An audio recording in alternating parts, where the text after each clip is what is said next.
Disclaimer: this is audio horror fiction. If darkness or the creatures it holds scares you, leave now. Still listening? Good. Then let's begin. Scarlet hated being grounded, but with her overprotective mother it was a common thing. Her mother, being an old-fashioned lady, never let Scarlet stay out past 9 o'clock, and last week she had gotten into major trouble when she arrived home at 11 p.m. It was a Saturday night and everyone was going out to a huge party downtown. Alyssa, Scarlet's best friend, called her and insisted she joined her that evening. "Everyone's going to be there," Alyssa whimpered when Scarlet said she was grounded.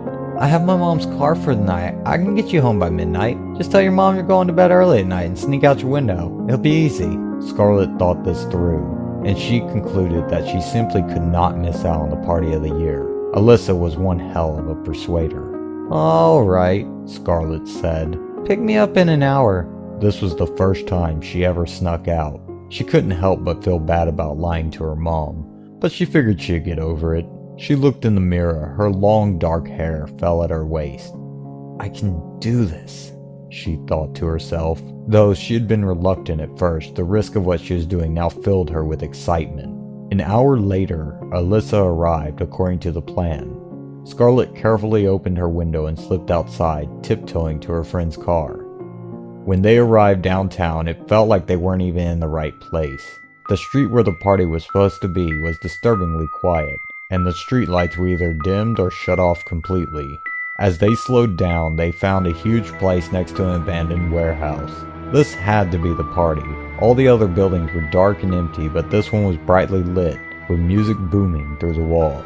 They parked nearby and got out of the car.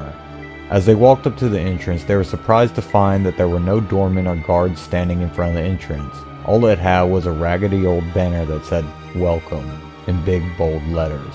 When they went inside, they saw hundreds of people dancing and drinking. The music was extremely loud and pounded through Scarlet's heart. Alyssa and Scarlet searched for the classmates that had told them they would be there, but they could not find one familiar face. Alyssa, however, did not care, and told Scarlet that this was one of the coolest parties she had ever been to.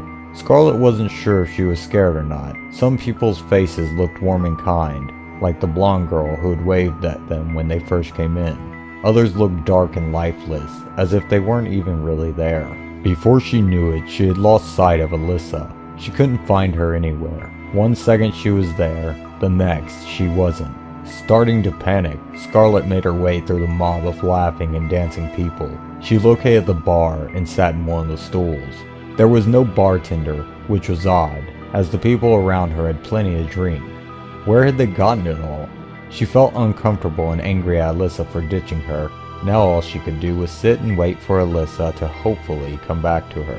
It was clear the party was not the party everyone was going to. She figured Alyssa had just made that up to trick her into going. Alyssa had always had unusual friends and often hung out in strange places, so her pulling something like this didn't surprise Scarlet much. She cursed Alyssa under her breath and just stared off into the dance floor. Her mind must have been playing tricks on her. She could have sworn that people's faces would change when they were dancing. It only happened for a fraction of a second, but it seemed that their faces would morph into a disturbing demonic face with big black eyes and a deformed mouth. However, when she would blink, their faces would be back to normal. She didn't understand. She wasn't drinking, nor doing drugs. Why would I see these things? She thought, confused. She tried to convince herself it was just her imagination, but the chills were already starting to run down her spine, and she knew that it was no use. Getting more desperate, she got off the stool and started looking for Alyssa. "Alyssa!" she screamed. "I need to get the hell out of here. I'm gonna kill you for bringing me here." She kept yelling, but Alyssa was nowhere to be found. Then, all of a sudden, someone shoved her hard, and she toppled to the floor. She didn't know who did it, or if it was an accident, but she was pissed. She wished she was back home in bed. The lights suddenly dimmed and slow music started to play. A love song that she had never heard before. Everyone stopped dancing for a moment, getting into pairs before resuming once more. She heard a deep but soothing voice call out, "Are you okay?" She looked up to see a tall, handsome-looking man. He was young, maybe 20 years old, and had blonde hair and piercing blue eyes. By the look on his face, he was very concerned.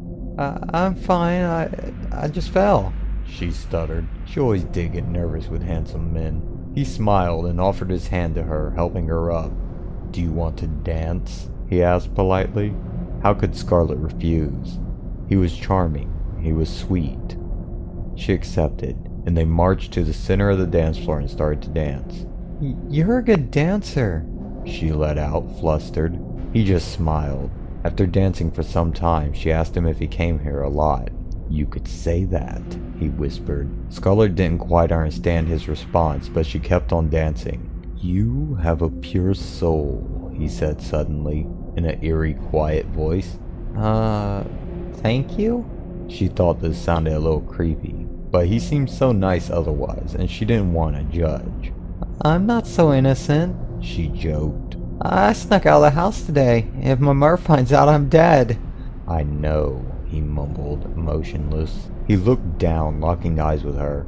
Instead of deep blue, they were now almost black. Scarlet figured it was just the lighting, but the expression on his face had changed as well. From friendly and welcoming to cold and sinister. Scarlet suddenly didn't want to be in his presence anymore. Sorry, I better go find my friend now. It's nice dancing with you, but I really have to go.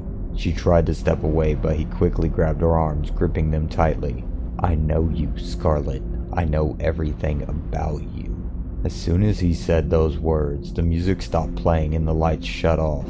It was pitch black and she couldn't see a thing. He was still holding her and she struggled to get away. The lights came back on again, but only for about a second. They flicked on and off, and she could see that the once handsome blonde man was not a man at all. His feet were like that of a goat, and his fingers were not fingers but huge claws. Long red claws with pointing nails. He had huge horns and his face was horrible, resembling some sort of goat with red fur and huge black eyes. The lights kept flickering as his evil grin started to part, and he started laughing hysterically. The most evil, terrifying laughter in the world. I am Lucifer. The thing boomed. Scarlet was so shocked and scared that she couldn't even move anymore. She felt liquid running down her neck. When she looked down, she was horrified to find blood. Blood everywhere. On her legs, her beautiful silken dress, and on her hands. Scarlet screamed. The light shut off once more, this time for almost 10 seconds. When they finally turned back on, she was alone, and the place was empty. It was old and dusty, as if no one had stepped foot in here for years. When she turned around, she was horrified to see her friend Alyssa hanging lifeless from the ceiling fan, with blood running down her face. She forced herself to look away, disgusted and a few gags away from throwing up. That was when Scarlet noticed a horrible burning feeling on her torso. She lifted up her dress to see what was hurting, and there on her stomach was carved, "You're next." Thank you all so much for listening. Leave a like and subscribe to help feed the dark machine. If you know someone who's a fan of horror, make sure to share this with them. If you have a story that you would like for me to read, you can send me an email at the email address in the description below or in a DM on Twitter @EvilOrphan.